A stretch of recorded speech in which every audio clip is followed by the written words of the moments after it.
বৰ্তমান সময়ত অসমত এতিয়া অৰুণোদয় আঁচনিৰ নামত স্কেম চলি আছে। অৰুণোদয় আঁচনি আপুনি যদি লাভ কৰা নাই, যদি ভাবি আছে অৰুণোদয় আঁচনিত এপ্লাই কৰিম, আপোনালোকে ভিডিঅ'বিলাক পাইছে 15 ডিচেম্বৰৰ পৰা 28 ডিচেম্বৰলৈকে গাঁও সভাত আপোনালোকক অৰুণোদয় আঁচনিৰ ফৰ্ম দিয়া হ'ব। বহুজন ইউটিউবাৰে কৈছে আৰু বহু সংখ্যক লোকেও কৈছে আৰু নিউজতো দিছে এই কথাটো। গতিকে আপোনালোকে গাঁও সভালৈ যাব লাগিব আৰু গাঁও সভাত গৈ অৰুণোদয় আঁচনিৰ ফৰ্ম ল'ব লাগিব। এতিয়া মেইন কথাটো হৈছে যে অৰুণোদয় আঁচনিৰ ধন আপোনালোকে কিয় নেপায়? অৰুণোদয় আঁচনিৰ ধন আপোনালোকে এপ্লাই কৰাৰ পিছতো আপোনালোকৰ কিয় নামটো নাহে লিষ্টত? ইয়াত কিছুমান ভুল আছে, ভ্ৰান্তি আছে। বহু সংখ্যক ছাবস্ক্ৰাইবাৰে মোৰ আমাৰ যিটো হোৱাটছএপ গ্ৰুপ আছে সেই হোৱাটছএপ গ্ৰুপত কিছুমান তথ্য পঠাইছে। সেই তথ্যবিলাকো আপোনালোকৰ আগত মই দাঙি ধৰিম। গতিকে মই মিঠুৱে আপোনালোকক স্বাগতম জনাইছোঁ আজিৰ এটা গুৰুত্বপূৰ্ণ ভিডিঅ'লৈ। অৰুণোদয় আঁচনি আপোনালোকে এতিয়া লাভ কৰিবলৈ এটা কথাৰ ওপৰত অতিকৈ গুৰুত্ব সহকাৰে আপোনালোকে মনোযোগ দিব লাগিব। সেই কথাটোৰ ওপৰত বা সেই কামটো যদি আপোনালোকে নকৰে তেন্তে কিন্তু আপোনালোকে এই অৰুণোদয় আঁচনিৰ পৰা বঞ্চিত হ'ব।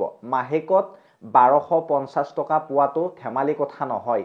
আপোনালোকে বহু কষ্ট কৰিব লাগিব। যদি ঘৰতে থাকি 1250 টকা মাহত লাভ কৰি আছে তেন্তে আপোনালোকে এই 1250 টকাটো নেহেৰুৱাবৰ বাবে আপোনালোকে কি কৰিব লাগিব? বহু সংখ্যক যোগ্য হিতাধিকাৰীয়ে কয় গাড়ী ঘোঁৰা থকা মহিলা, চৰকাৰী চাকৰিয়ালৰ পত্নীয়েও এতিয়া অৰুণোদয় আঁচনিৰ ধন লৈ আছে। আপুনি আৰু কি কথা কৈ আছে?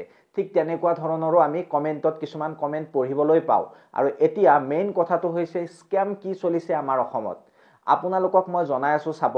এতিয়া অৰুণোদয় আঁচনিৰ নামত কিছুমান কম্পিউটাৰ চেণ্টাৰত, কিছুমান CSC চেণ্টাৰত আপোনালোকক অৰুণোদয় 3.0ৰ ফৰ্ম দি আছে আৰু সেই ফৰ্মখন আপোনালোকে ফিল আপ কৰি ঘৰতে বহি আছে আৰু কেইদিনমান পিছত আপোনালোকে গাঁও সভাত যায় আপোনালোকে ক'ব যে আমি ফৰ্ম পাইছোঁ।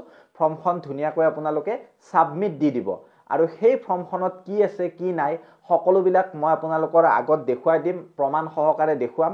আৰু সেই ফৰ্মবিলাকৰ পৰা আপোনালোকৰ কি ভয়ংকৰ পৰিস্থিতি আহিব পাৰে সম্পূৰ্ণ ডিটেইলছত মই এই ভিডিঅ'টোত আপোনালোকক জনাই আছোঁ। গতিকে ধৈৰ্য সহকাৰে ভিডিঅ'টো চাব।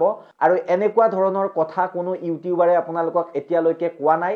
যদি আপোনালোকক কৈছে বা যদি আপোনালোকক এই তথ্যৰ প্ৰমাণ দিছে, মোৰ এই ভিডিঅ'টোৰ পিছত যদি কোনোবাই ভিডিঅ' বনায় তেন্তে মোক দেখুৱাব পাৰিব। কিন্তু আগৰ ডেটত যিসকলে অৰুণোদয় আঁচনিৰ ভিডিঅ' বনাইছে এনেকুৱা ভিডিঅ' মোক আপোনালোকে দেখুৱাব নোৱাৰে। গতিকে এতিয়া মেইন প্ৰব্লেমটো হৈছে যে অৰুণোদয় আঁচনিৰ নামত আপোনালোকক ভুৱা ফৰ্ম দি থকা হৈছে আৰু সেই ফৰ্মখনৰ মূল্য 10-20 টকা বা 50 টকা 100 টকা কিছুমানে লৈ আছে।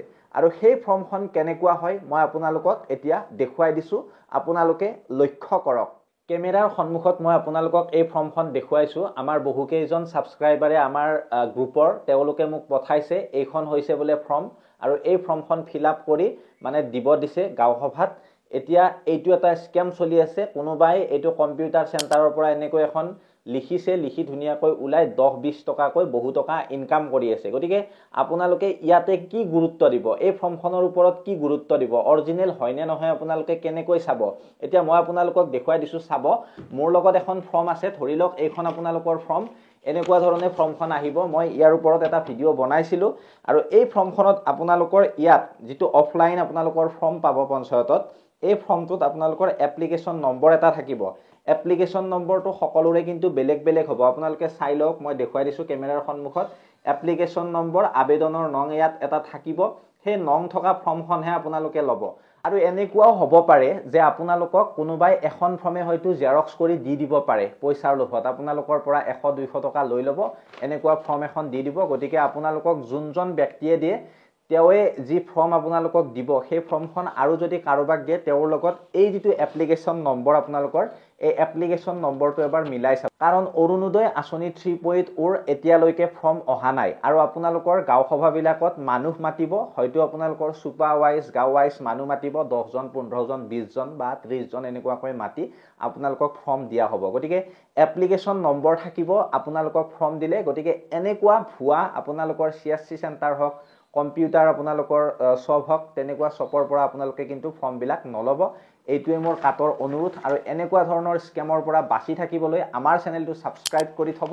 কাৰণ এনেকুৱাকৈ যদি আপোনালোকে ফৰ্ম এখন ছাবমিট দি দিয়ে গাঁও সভাত গৈ, তেতিয়া আপোনাৰ ফৰ্মখন অটোমেটিকলি কেনচেল হৈ যাব। গতিকে এই কথাখিনি আপোনালোকে মনত ৰাখিব আৰু আমাৰ এই ভিডিঅ'টো যিমান পাৰে আপুনি আপোনাৰ গোটৰ মহিলা হওক আপুনি আপোনাৰ বান্ধৱী হওক সকলোকে এই ভিডিঅ'টো শ্বেয়াৰ কৰি দিব গতিকে ফেচবুকত চাই থকাখিনিয়ে ফলো কৰিব ইউটিউবত চাই থকাখিনিয়ে চেনেলটো সাবস্ক্ৰাইব কৰিব আৰু লগতে কৈছো ফেচবুকৰ যিখিনি দৰ্শক আমাৰ সেই দৰ্শকখিনিয়ে যাতে আমাৰ যেটো এই ভিডিঅ'ৰ ডেসক্ৰিপচনত লিংক দিয়া আছে তাত গৈ সাবস্ক্ৰাইব কৰি লয় কাৰণ সকলোতকৈ আগত আমি ইউটিউবত ভিডিঅ' দিও আৰু আপুনি আগতীয়াকৈ চাব পাৰিব আৰু আপুনি নিশ্চয় সাৱধান থাকিব পাৰিব গতিকে মই টেক মিঠু আৰু ভৰালিছ ইনফো চেনেলৰ পৰা বিদায় মাগিছো ধন্যবাদ জয় অসম